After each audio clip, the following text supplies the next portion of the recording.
کیانتین تقدیم می کند.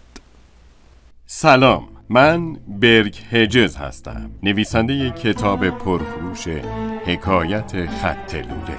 من کتابمو با داستانی درباره پابلو و برونو آغاز می کنم که در تلاش برای دست یافتن به استقلال مالی دو راه کاملا متفاوت رو انتخاب می کنن. پس با آرامش تکیه بدین و از درس‌های سرنوشت ساز این داستان لذت ببرید. در یک دهکده کوچیک نزدیک یک دره زیبا دو دوست زندگی می‌کردند، پابلو و برونو. هر دوی اونا جوان بودن و رویای یک زندگی بهتر رو برای خودشون در سر داشتن. اونا اکثر اوقات رویاهاشون رو با هم در میون میذاشتن. رویای پولدار شدن، پولدارترین افراد دهکده. اونا از کار سخت نمی ترسیدن و به دنبال فرصتهایی می گشتن که بهشون کمک کنه به اهدافشون دست پیدا کنن. یه روز فرصت این کار براشون فراهم شد.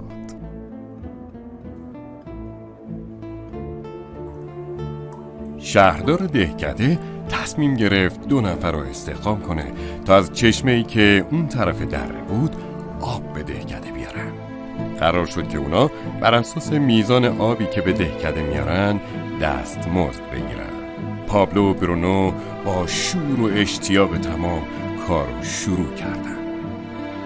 هر روز از صبح تا شب اونا سطلاشون رو به چشمه میبردن و با آب بر میگشتن. اونا سخت کار میکردن تا سطلای آبو به اهالی دهکده برسونن و هر شب با دستمزدهای روزانه‌شون به خونه برمیگشتن. برونو از کارش و پولی که در می آورد راضی بود. اون مطمئن بود که با این شغل میتونه به آرزوهاش دست پیدا کنه. برونو به این فکر میکرد که برای افزایش دستمزدش میتونه از سطلای بزرگتری استفاده کنه و در هر رفت و برگشت آب بیشتری بیاره. اون با خودش فکر میکرد که با درآمد بیشتر به زودی میتونه یک گاو بخره و بعد خونه‌ای که همیشه آرزوشو داشت. اما پابلو اصلاً راضی نبود. در پایان روز کمر و دستاش درد میکردن و به شدت هم خسته بود. اون به دنبال راه آسان تری میگشت تا بتونه درآمد بیشتری داشته باشه. یه روز یه ایده به ذهن پابلو رسید. اون تو فکرش ساختن یه خط لوله رو تصور کرد که میتونست آب از چشمه بالای کوه به دهکده برسونه. با این خط لوله اون میتونست آب بیشتری رو به دهکده برسونه بدون اینکه سطلای آبو دائما در مسیر چشمه به دهکده حمل کنه. چیزی نگذشت که پابلو در مورد ایدهش شروع به نقشه کشی و برنامه ریزی کرد. بعد ایدهش رو با برونو در میون گذاشت و ازش خواست که بهش ملحق بشه و در کار ساخت خط لوله بهش کمک کنه. اما برونو گفت که این ایده احمقانه است. تنها چیزی که برونو بهش فکر می‌کرد این بود که امروز با پولش چه چیزایی میتونه بخره و چطوری زودتر اون پولو به دست بیاره. اون عقیده داشت که ساختن خط لوله کار کندیه و رسیدن به اهدافشو به تأخیر میندازه.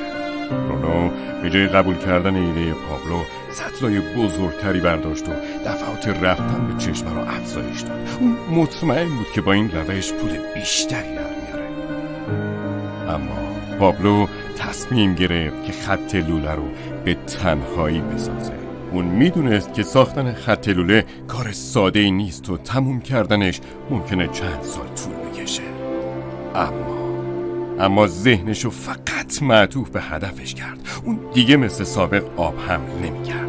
در عوض سخت کار می‌کرد تا زمین سنگی و محکم رو بکنه و خط لوله‌ش رو بسازه. در ماه اول چیز خیلی کمی برای نشون دادن به عنوان نتیجه کارش داشت. برونو و مردم دهکده بهش میخندیدن و مسخرش میکردن و صداش میزدن پابلو لوله. در طول این مدت درآمد برونو 2 برابر شد. اون تونست یک گاو و یک خونه بزرگتر بخره. زندگیش کاملا عوض شد. اون حالا بعد از کار وقتشو توی کافه میگذروند و از پولایی که به سختی از تحویل آب در آورده بود لذت می‌برد. چیزی که برونو درک نمی‌کرد این بود که بدنش به خاطر حمل روزانه سطلای سنگین کم کم داشت ضعیف میشد. صورتش چروکیده و بدنش خسته شده بود. چیزی نگذشت که به دلیل شرایط جسمیش آب کمتر و کمتری رو میتونست حمل کنه.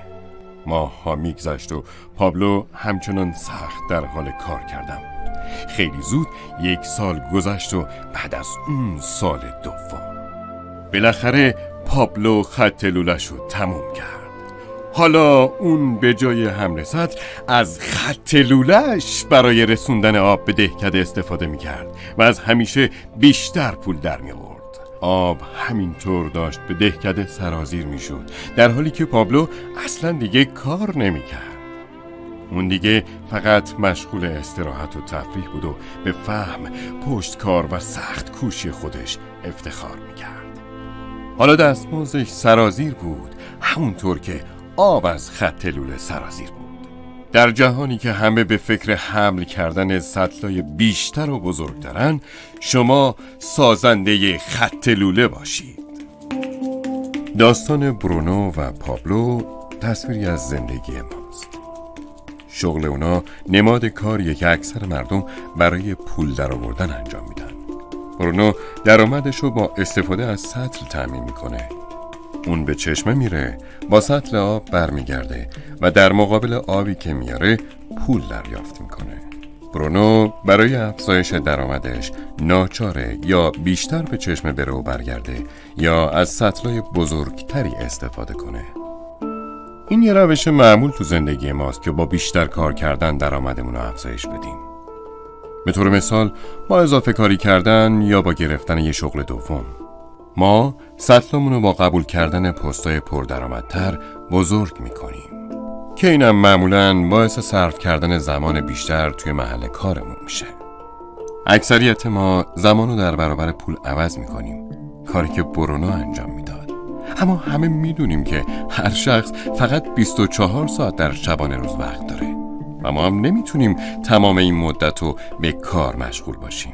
سخت ترین قسمت های زندگی اونجاست که ما دیگه نمیتونیم زمانمونو با پول عوض کنیم. مثل مواقعی که کسالت داریم یا سالهای پیری که درآمدمون متوقف میشه.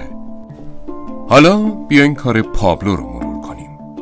پابلو با خردمندی تمام زمانشو با یک درآمد محدود عوض نکرد، بلکه از بخشی از زمانش برای ساختن یک خط لوله استفاده کرد. اون به خوبی میدونست تا زمانی که آب جاری باشه خط لوله باعث درآمد مستمر و مداوم میشه و به اندازه چند برابر کار یک حمل کننده سطل در روز براش درآمد داره. پابلو میدونست که بالاخره یه روز ممکنه به دلیل کهولت سن و یا بیماری دیگه نتونه زمانشو با پول عوض کنه. برای تحقق رویای خط لوله تنها کار سختی که باید انجام میداد ساختن خود خط لوله بود. وقتی خط لوله کامل بشه، پابلو میتونه سرازیر شدن آب رو زیر نظر بگیره و صرفاً از خط لوله نگهداری کنه تا مطمئن بشه درآمدش ادامه خواهد داشت. پابلو به ما نشون داد که برای کسب درآمد ما همیشه مجبور نیستیم مستقیما زمانمون رو با پول معاوضه کنیم، بلکه راه‌های بهتری هم وجود دارن. شما چی فکر میکنید؟ آیا شما هنوزم مثل برونو کار میکنید که زمان رو مستقیما با پول عوض میکرد؟ یا اینکه مثل پابلو میخواید یه خط لوله بسازید و ازش نگهداری کنید تا درآمد مستمر رو جاری داشته باشید؟ اگه شما هم مایل به ساختن خط لوله خودتون هستید، با کسی که این ویدیو رو براتون فرستاد مشورت کنید. شما میتونید همین امروز شروع به ساختن خط لوله خودتون بکنید. گوینده فرشاد فهیمی، مدیر دوبلاژ محمد رضایی.